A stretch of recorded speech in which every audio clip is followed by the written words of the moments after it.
warahmatullahi wabarakatuh. Baiklah anak-anak, sebelum memulai pembelajaran pada pagi hari ini, marilah kita berdoa terlebih dahulu. Bismillahirrahmanirrahim. Raditu billahi robban wa bil islami dinan wa bi Muhammadin nabiyya wa rasulah. Rabbi zidni ilma warzuqni fahma waj'alni min ibadika sholihin. Amin ya rabbal alamin. Bagaimana kabarnya hari ini anak-anak? Alhamdulillah, luar biasa, Allahu Akbar. Yuk pada semangat ayo. Bagaimana kabarnya hari ini anak-anak? Alhamdulillah, luar biasa, Allahu Akbar. Yes. Hari ini kita akan belajar mengenai kurban. Sebelumnya Ibu absen dulu ya. Hari ini ada yang tidak masuk? Anissa masuk. Saya. Ada yang tidak masuk apa enggak hari ini? Ada. Kenapa? Sakit ya? Iya, Semoga cepat sakit. sembuh ya buat temannya yang sakit. Sekarang sebelum kita memulai pembelajaran hari ini, Ibu akan sedikit mengulang tentang pembelajaran hari ini. Kemarin kita belajar tentang apa anak-anak? Tentang haid. Haid. Masih ingat pengertian haid itu apa? Coba Anissa tolong disebutkan pengertiannya haid itu apa coba? Secara bahasa mengalir. Ya, selanjutnya ada yang secara istilah apa tidak kemarin? Ada. Ya, secara istilah artinya apa Mbak? Darah segar yang keluar dari rahim perempuan sehat dan terjadi secara alamiah pada batas Waktu tertentu. Ya, jadi secara bahasa itu mengalir, sementara secara istilah adalah keluarnya darah segar pada rahim wanita pada batas-batas waktu tertentu. Biasanya maksimal berapa hari keluarnya? 15 hari. Ya, dengan jangka waktu 6 sampai 7 hari. Sudah paham ya tentang materi haid yang kemarin? Sudah. Hari ini sekarang kita akan belajar mengenai kurban. Sebelum kita belajar ke sini, Ibu punya sebuah lagu. Ibu kasih contoh satu dulu, setelah itu kita menyanyi bersama-sama ya anak-anak. Iya. Lagunya seperti ini. Ini adalah versi naik becak. Jadi lagunya seperti ini. Idul Kurban itulah Idul Adha, bagi siapa yang mampu ayo kerjakan kurban, kerbau, sapi dan onta, kambing ataupun domba. Kurban, kurban, ayo kita berkurban. Sekarang sama-sama ya. 1, 2, 3.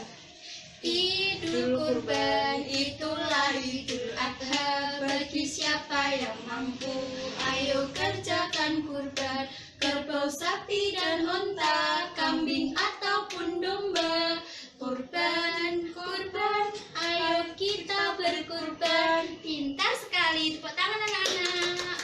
Sekarang hari ini kita akan belajar mengenai pengertian, hukum dan juga syarat. Yang pertama yaitu tentang pengertian kurban. Jadi kurban itu ada dua pengertian. Yang pertama yaitu secara bahasa. Apa yang dimaksud kurban secara bahasa? Kurban itu berasal dari bahasa Arab yaitu koroba yang artinya dekat. Ini secara bahasa, secara arti yang pertama. Jadi secara bahasa artinya apa anak-anak kurban itu? Dekat. Ya, dan yang kedua yaitu secara istilah. Secara istilah, kurban adalah beribadah kepada Allah Subhanahu wa Ta'ala dengan menyembelih salah satu hewan, bisa hewan berupa kerbau, sapi, onta, kambing maupun domba pada hari raya dan juga hari tasyrik. Hari tasyrik itu pada tanggal 11, 12, 13 Dzulhijjah. Jadi pada hari besar, tujuannya untuk mendekatkan diri kepada Allah Subhanahu wa Ta'ala. Nah, ini adalah contoh dari ilustrasi penyembelihan hewan kurban. Ilustrasi ini dulu diambil ketika tragedi dari Nabi siapa? Masih ada yang ingat atau tidak? Lupa. Nabi Ibrahim yang bermimpi untuk menyembelih putranya bernama Nabi Ismail. Jadi ketika itu Nabi Ibrahim bermimpi untuk menyembelih ayahnya. Karena demi ketaatannya kepada Allah Subhanahu wa Ta'ala, akhirnya diganti oleh seekor hewan lain dengan tujuan tidak jadi menyembelih Nabi Ismail. Jadi kurban itu tadi ada dua arti. Coba diulangi lagi Anissa, menurut bahasa artinya apa? Menurut bahasa artinya dekat Ya, sedangkan menurut istilah yaitu beribadah. kepada Allah Subhanahu wa Ta'ala dengan cara menyembelih hewan tertentu. Iya, bisa berupa apa saja tadi hewannya? Kerbau, Kambing, unta. domba. Ya, pada hari raya haji dan juga hari tasyrik. Hari tasyrik itu tadi tanggal berapa? 11, 12, dan 13 Zulhijjah, dengan tujuan untuk mendekatkan diri kepada Allah Subhanahu wa Ta'ala.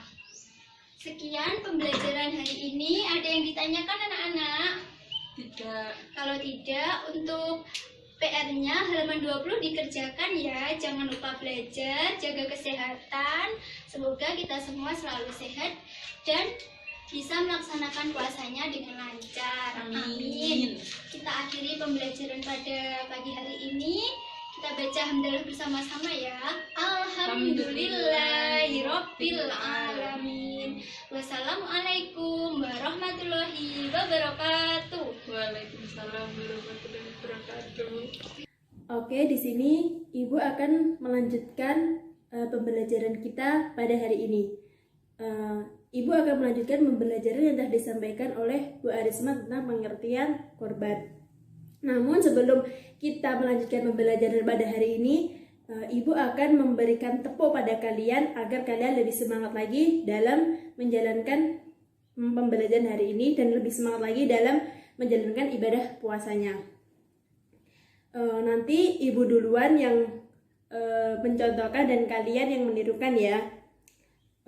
Ibu contohkan dulu ya. Tepuk anak pintar. Aku anak pintar.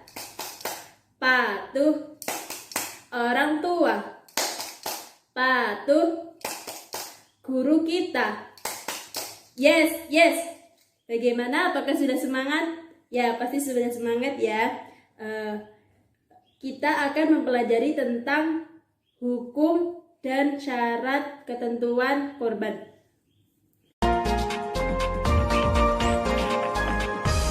Assalamualaikum Pak Haji. Waalaikumsalam. Ada Ali. Ali dari mana? Ali baru saja pulang bermain. Terus Ali lihat Pak Haji di sini. Pak Haji. Ali bingung deh. Dari tadi di pinggir jalan, kenapa banyak pedagang kambing dan sapi ya? Jadi, pada saat Idul Adha, umat Islam selalu melaksanakan ibadah kurban, Li. Kurban? Kurban itu apa Pak Haji? Kurban itu berasal dari bahasa Arab yang berarti dekat. Disebut juga dengan istilah udiyah atau dahiyah yang berarti hewan sembelihan. Oh, Ali ngerti Pak Haji. Jadi, sapi dan kambing yang dijual itu untuk kurban ya Pak Haji? Tepat sekali, Ali. Pak Haji. Mana salamnya? Astagfirullah, maaf Pak Haji. Assalamualaikum. Waalaikumsalam. Aisyah kenapa lari-lari? Aisyah lagi nyari Ali nih Pak Haji. Pak Haji lihat Ali tidak? Ali, tadi sih habis nanya-nanya kurban di sini. Kalau sekarang, tuh lagi lihat kambing di sana. Duh, Ali malah di sini dia. Ali, ayo pulang. Bentar lagi Kak. Aisyah, kan bentar lagi Idul Adha. Aisyah tahu nggak apa itu kurban dan bagaimana hukumnya? Aisyah tahu kurban itu apa? Hukumnya apa ya Pak Haji? Aisyah lupa. Hukum menyembelih kurban adalah sunah muakkad bagi yang mampu melaksanakannya. Aisyah tahu apa itu sunah muakkad? Tahu dong Pak Haji, sunah muakkad itu sunnah yang sangat dianjurkan atau diutamakan. Pintar sekali Aisyah. Kurban itu memupuk rasa kasih sayang dan peduli kepada sesama. Tapi hukum kurban menjadi wajib saat seseorang bernazar untuk berkurban. Oh iya ya, Aisyah mulai paham hukum berkurban Pak Haji. Allah Subhanahu wa Ta'ala memerintahkan kurban dalam firman-Nya pada surat Al-Kautsar ayat 1 sampai 3. Aisyah tahu surat itu, Pak Haji. Artinya, sungguh kami memberimu nikmat yang banyak, maka laksanakanlah sholat karena Tuhanmu dan berkurbanlah. Sungguh orang-orang yang membencimu dialah yang terputus. Iya kan, Pak Haji? Subhanallah, makin pintar ya kakak Aisyah. Oh iya, Rasulullah bersabda, Qala banu Solah umirtu bin nahri wa huwa sunnatul lakum. Yang artinya, Ibnu Solah berkata, saya, yaitu Nabi Muhammad, disuruh menyembelih kurban dan kurban itu sunnah bagi kamu. Hadis riwayat Tirmizi. Jadi, kalau umat muslim yang memiliki kelebihan harta, baiknya melaksanakan kurban ya, Pak Haji? Iya Aisyah. Pak Haji sama Kak Aisyah ngomongin apa sih? Kok nggak ngajak-ngajak Ali? Tadi Ali dipanggil gak nengok-nengok. Ali, kamu tahu nggak kapan pelaksanaan kurban? Nah, pertanyaan bagus Aisyah. Aisyah tapi nggak tahu, Pak Haji.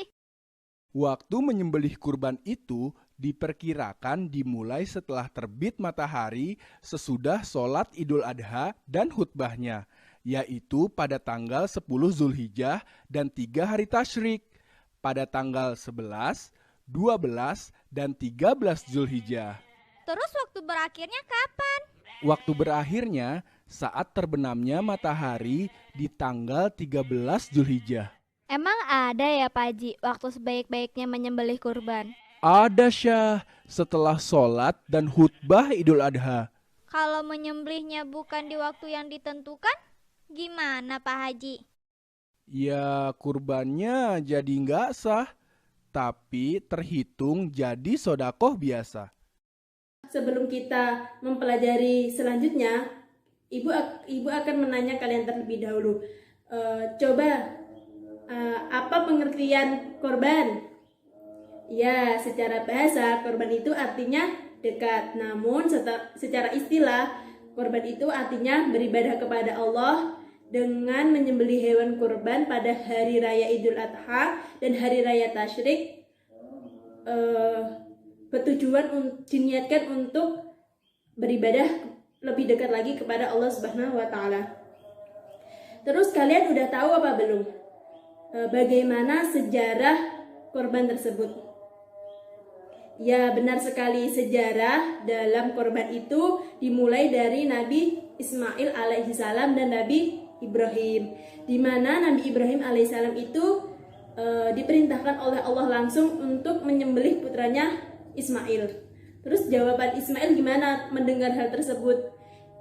Ismail sudah siap jika itu yang diperintahkan Allah Subhanahu wa taala kepada Nabi Ibrahim. Pada waktu itu Nabi Ibrahim akan menjalankan perintah Allah dengan menyembelih putranya Ismail. Namun Allah Subhanahu wa taala mengirimkan domba atau mengirimkan kambing kepada Nabi Ibrahim untuk disembelih sebagai ganti Nabi Ismail. Kayak gitu. Jadi itulah sejarah atau asal usul bagaimana korban bisa terjadi sampai saat ini. Selanjutnya kita akan mempelajari tentang hukum dan syarat berkorban. Kalian tahu apa belum? Hukum berkorban itu apa? Ya, hukum berkorban itu yaitu sunnah muakkad. Sunnah muakkad itu apa, Bu? Sunnah muakkad itu adalah sunnah yang sangat dianjurkan atau sunnah yang diutamakan. Terus namun hukum dari korban itu bisa berubah jika orang yang berkorban itu bernadar. Contohnya seperti apa? Contohnya seperti ini. Contohnya jika saya nanti keterima kerja di perusahaan A, saya akan bernadar untuk berkorban. Jadi hukum korban dalam hal tersebut yaitu hukumnya menjadi wajib karena dia sudah bernadar sebelumnya untuk terima kerja di perusahaan si A tersebut. Namun jika keseluruhan itu hukum korban itu sunnah muakkad. Allah Subhanahu wa taala juga sudah memerintahkan kita untuk berkorban, yaitu yang tertuang dalam surat Al-Kautsar ayat 1 sampai 3. Siapa yang tahu bagaimana bacaan surat Al-Kautsar ayat 1 sampai 3? Ya, kita baca bersama-sama ya. Bismillahirrahmanirrahim. Inna a'tainakal kautsar fasholli lirabbika wanhar. Inna syani'aka huwal abtar. Yang artinya, sesungguhnya aku telah melimpahkan nikmat yang sangat banyak kepadamu, maka dirikanlah sholat dan berkurbanlah.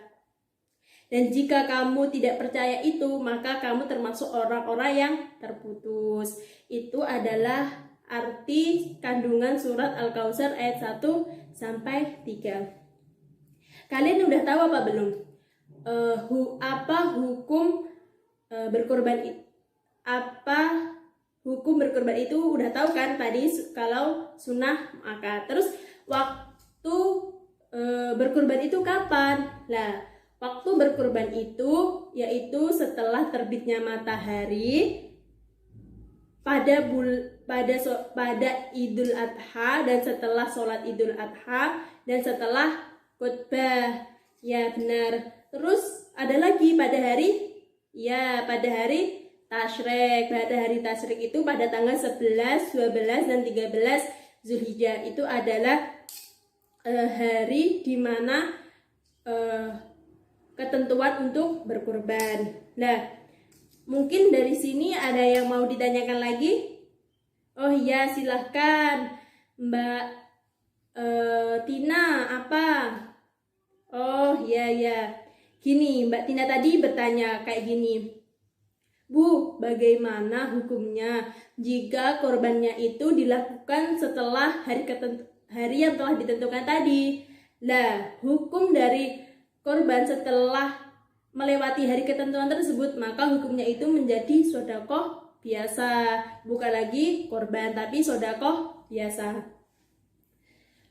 Dari sini ada yang ditanyakan? Sudah paham semua? Ya, selanjutnya kita akan membahas tentang syarat ketentuan berkorban. Di mana syarat ketentuan berkorban itu ada 4. Yang pertama yaitu Islam.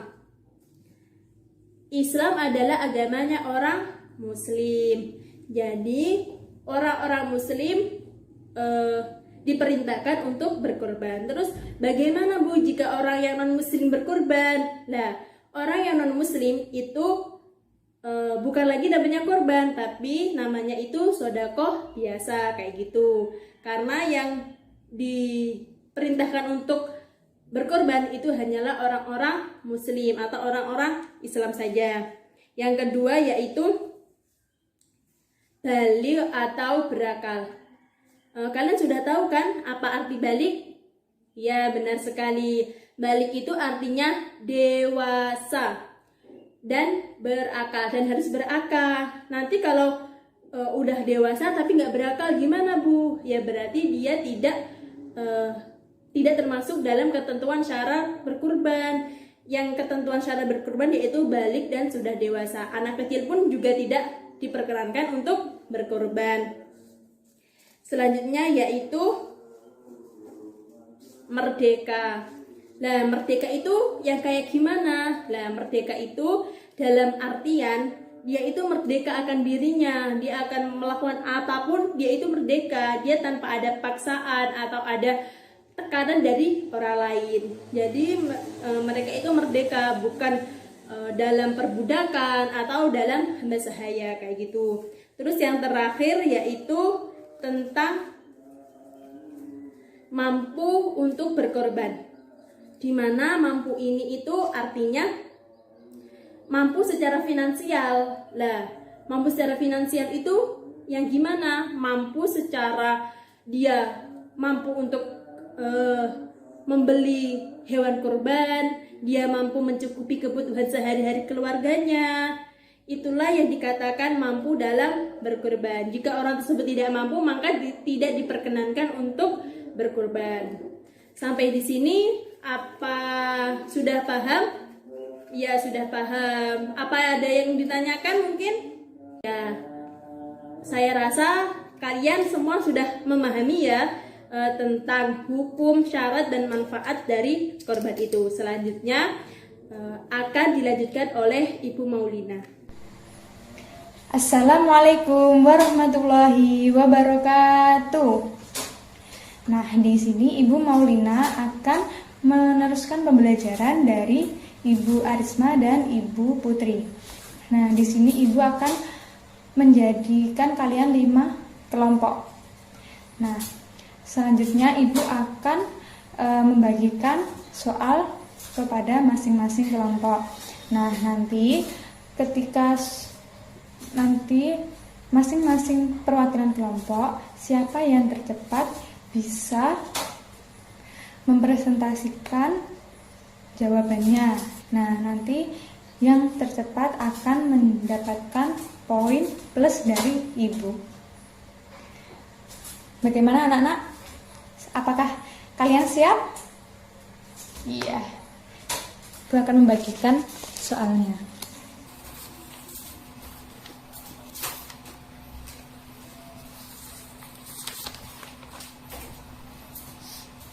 Nah, kalian sudah mendapatkan soalnya. Sekarang soalnya diamati. Nanti Ibu akan memberikan aba-aba 1, 2, 3, dan yang tercepat mengangkat tangan. Nanti Ibu akan menunjuk dan silahkan mempresentasikan jawabannya. Nah, apakah kalian sudah siap? Nah, kita mulai ya. 1, 2, 3.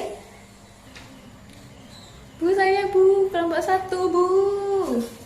Iya, kelompok 1 duluan. Yuk, silahkan perwakilannya mempresentasikan jawabannya. Iya. Saya perwakilan dari kelompok 1. Nah, tadi dapat soal yaitu sebutkan syarat-syarat berkurban Bu. Yaitu pertama ada Islam, balik, merdeka, dan bagi yang mampu Bu. Ya. Iya. Bagaimana anak-anak? Apakah kelompok 1 sudah benar dengan jawabannya? Iya.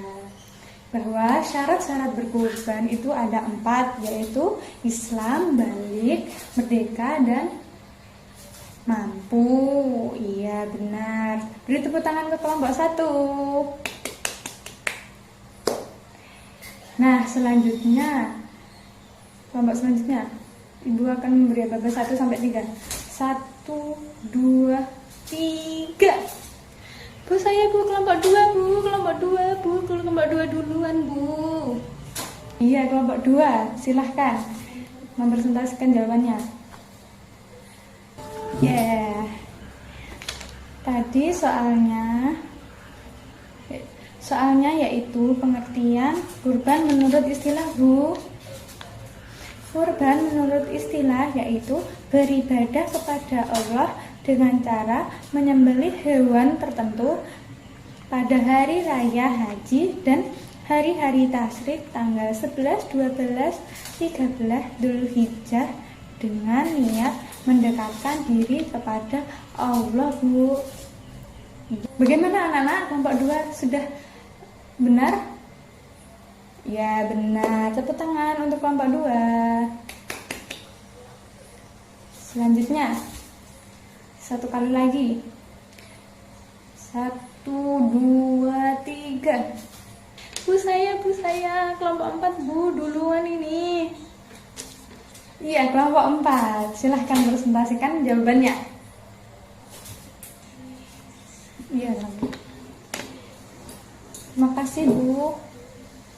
Saya dari kelompok 4. Tadi soalnya Allah Subhanahu wa Ta'ala telah memerintahkan berkurban dan terdapat dalam Quran surat berapa dan membacakan ayatnya. Perintah berkurban itu terdapat pada Quran surat Al-Kautsar ayat 1 sampai 3 Bu. Bismillahirrahmanirrahim. Inna a'tainakal kausar fasholli lirabbika wanhar inna syani'aka huwal abtar. Bagaimana anak-anak? Kelompok 4 apakah sudah benar dengan jawabannya? Iya, benar. Perintah berkurban terdapat dalam Quran Surat Al-Kautsar ayat 1 sampai 3. Nah, beri tepuk tangan untuk kelompok 4. Nah, jadi dari sini apakah kalian sudah memahami pembelajaran pada pagi hari ini? Nah, sudah paham? Nah, tadi apa anak-anak pengertian dari kurban? Iya, pengertian kurban menurut bahasa apa anak-anak? Iya, dekat. Sedangkan menurut istilah apa anak-anak tadi? Beribadah kepada Allah dengan menyembelih hewan tertentu pada hari raya haji dan hari-hari tasyrik pada tanggal 11, 12, 13 Dzulhijjah dengan niat untuk mendekatkan diri kepada Allah Subhanahu wa Ta'ala.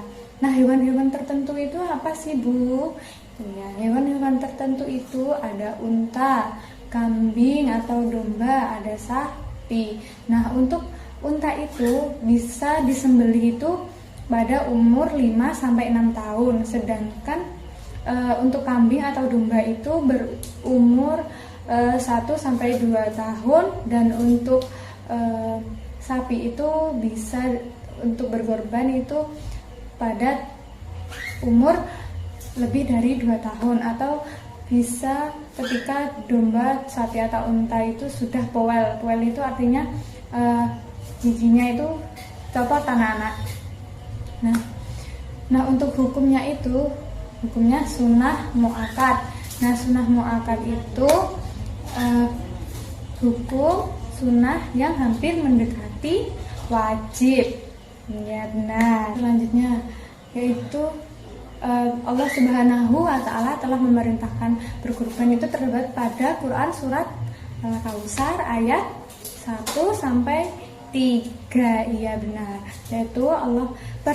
Yaitu kandungan dari isi surat Al-Kautsar ayat 1 sampai 3 itu perintah melaksanakan sholat dan berkorban karena Allah memberikan banyak kenikmatan untuk mereka yang beriman. Nah, jadi bagaimana anak-anak? Apakah kalian sudah memahami pembelajaran pada hari ini? Karena kalian sudah memahami pembelajaran pagi hari ini tentang berkurban, maka jangan lupa dipelajari kembali dan dipelajari materi selanjutnya. Nah, semoga ilmu yang didapatkan pada pagi hari ini bermanfaat, dan jangan lupa belajar di rumah. Karena waktunya sudah habis, maka Ibu tutup sampai di sini. Wassalamualaikum warahmatullahi wabarakatuh.